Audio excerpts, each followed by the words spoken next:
السلام عليكم ورحمة الله وبركاته إن الحمد لله نحمده ونصلي على رسوله الكريم أما بعد فأعوذ بالله من الشيطان الرجيم بسم الله الرحمن الرحيم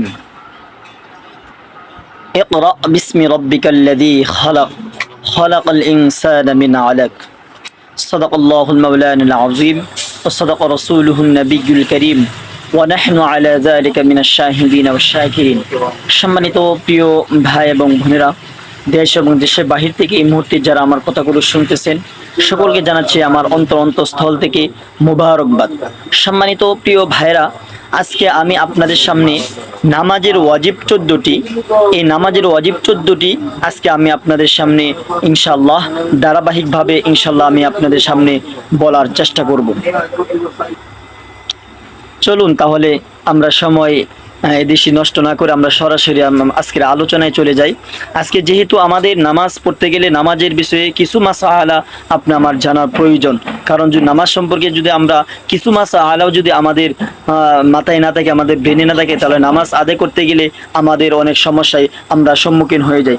সম্মানিত প্রিয় ভাইরা, আমি আজকে যেহেতু ইতিমধ্যে জেনে গেছেন যে আমি আজকে কী বিষয় নিয়ে আলোচনা করতে চাচ্ছি, সেটা হলো নামাজের ওয়াজিব আছে 14টি। নামাজের ওয়াজিব 14টি। দেখবেন কারি বেলায়েত সাহেব রহমতুল্লাহি আলাইহি যে কিতাবটি রয়েছে, সেই কিতাবটির ভিতরে সুন্দরভাবে বিস্তারিতভাবে একের পর এক ধারাবাহিকভাবে কিন্তু সেই কিতাবটির ভিতরে রয়েছে। সেই কিতাবটি কিন্তু আমাদের মাদ্রাসায় কওমি মাদারিস যে মাদ্রাসাগুলো আছে, কওমি দরসি নিজামি, সেইতে পড়ানো হয়, শিশু বাচ্চাদেরকে পড়ানো হয় নুরানি ক্লাসে।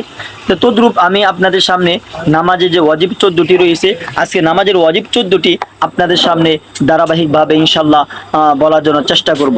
যদি আমার কথাগুলো ভালো লাগে অবশ্যই আপনারা ভিডিওটি অবশ্যই শেয়ার করবেন এবং অন্যকে দেখার সুযোগ করে দিবেন, এবং রফিকুল ইসলাম অফিসিয়াল ফেসবুক পেজটি অবশ্যই আপনারা ভিজিট করবেন এবং ফলো করবেন। রফিকুল ইসলাম অফিসিয়াল ইউটিউব চ্যানেলটি আপনারা ইনশাল্লাহ ভিজিট করবেন এবং সাবস্ক্রাইব করে ইনশাল্লাহ পাশে থাকবেন। চলুন আমরা কথা না বাড়িয়ে ইনশাল্লাহ আমরা সরাসরি আলোচনা চলে যাই।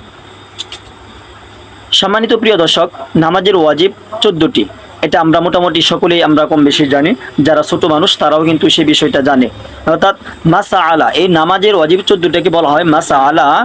নামাজে ভুলবশত কোনো ওয়াজিব ছুটিয়ে গেলে, নামাজে যদি কোনো ভুলবশত ওয়াজিব ছুটে যায়, তাহলে সাজদায়ে সাহু দিলে তাহলে নামাজ কি হবে? পুনরায় পড়তে হবে না, নামাজ আদায় হবে।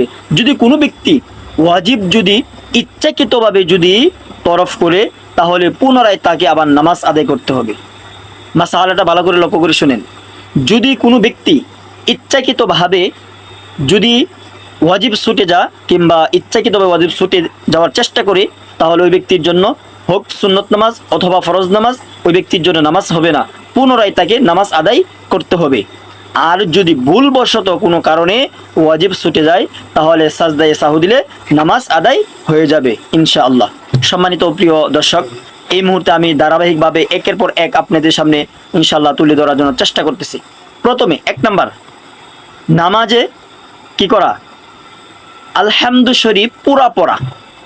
অর্থাৎ আমরা আলহামদুলিল্লাহি রাব্বিল আলামিন এখান থেকে নিয়ে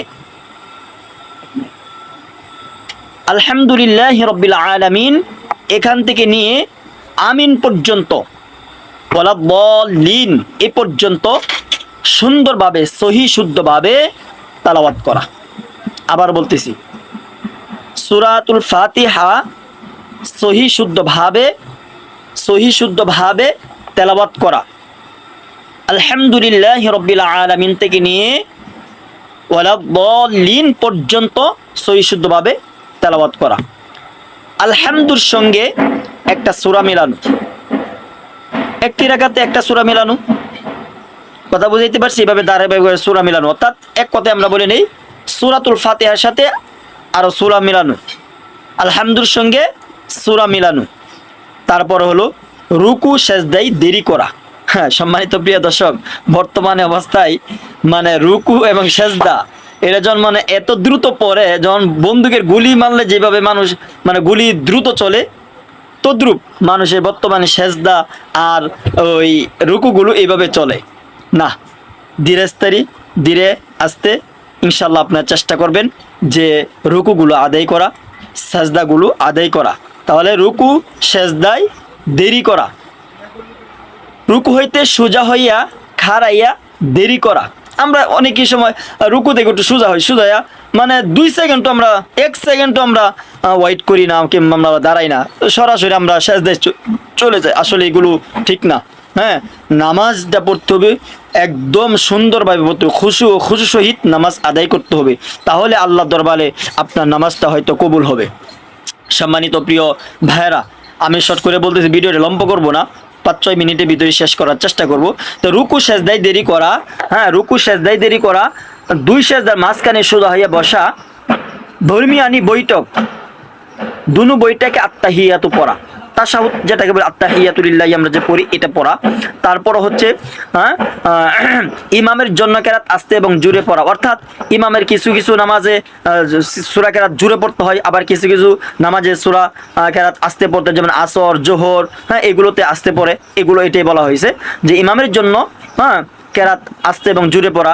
ইমামের জন্য কেরাত নির্ধারিত করা, ইমামের জন্য কি কেরাতটা নির্ধারিতও করতে হবে। ভেতরের নামাজে ভেতরের নামাজে কি করা, দোয়ায়ে কুনুত পড়া, ভেতরের নামাজে দোয়ায়ে কুনুত পড়া, কারণ দোয়ায়ে কুনুত পড়া কিন্তু ওয়াজিব, দোয়ায়ে কুনুত পড়া ওয়াজিব। তো ভেতরের নামাজে দোয়ায়ে কুনুত পড়া। তা 2 নামাজে 6টি করে তাকবীর বলা, প্রত্যেক ফরজ নামাজের 2 রাকাতকে কেরাতের জন্য নির্ধারিত করা, ইমাম সাহেবের জন্য কেরাত নির্ধারণ করে রাখতে হবে।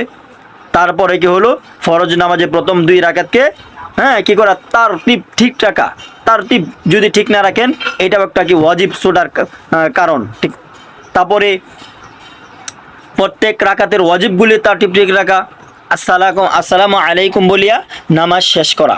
এ হলো মোট 14টি। আরও যদি বিস্তারিতভাবে জানতে চান কেউ, অবশ্যই আমাকে পার্সোনালিভাবে হোয়াটসঅ্যাপে ইনশাল্লাহ আপনারা মেসেজ দিবেন। আর আপনার এই বইটা বাজারে কিনতে পাওয়া যায়, নুরানি পদ্ধতি অল্প সময় কোরআন শিক্ষা, এগুলো নুরানি ক্লাসে পড়ানো হয়, আপনার ওখান থেকে ইনশাল্লাহ আপনার বাংলা আছে, ওখান থেকে আপনারা দেখে নিতে পারবেন, আরবি আছে, বাংলা আছে, সুন্দরভাবে আর বিস্তারিতভাবে ওখান থেকে ইনশাল্লাহ আপনারা দেখে বুঝে শুনে ওখান থেকে আপনারা পড়তে পারবেন। সম্মানিত প্রিয় দর্শক, আজকে আলোচনা করলাম যে নামাজের ওয়াজিব হলো 14টি। হ্যাঁ, ভুলবশত কেউ যদি ভুলবশত ওয়াজিব ছুটি দেয় তাহলে সাজদায়ে সাহু দিলে নামাজ আদায় হয়ে যাবে। আর যদি ইচ্ছাকৃতভাবে যদি কেউ ওয়াজিব ছুটার জন্য চেষ্টা করে কিংবা ছুটায়, তাহলে এমন অবস্থায় পুনরায় তাকে নামাজ আদায় করতে হবে, নচেত তার নামাজ হবে না। সম্মানিত প্রিয় দর্শক, যদি আমার কথাগুলো ভালো লাগে অবশ্যই আপনারা আমার চ্যানেলটা অবশ্যই আপনারা ইনশাল্লাহ ভিজিট করবেন এবং ফলো দিয়ে আমার পাশে থাকবেন। ভুল ত্রুটিগুলি ক্ষমার দৃষ্টিতে দেখবেন, ইনশাল্লাহ আমাকে কমেন্টস করে জানাবেন। ইনশাল্লাহ সকলে ভালো থাকবেন, সুস্থ থাকবেন। আসসালামু আলাইকুম ওয়া রাহমাতুল্লাহি ওয়া বারাকাতুহু।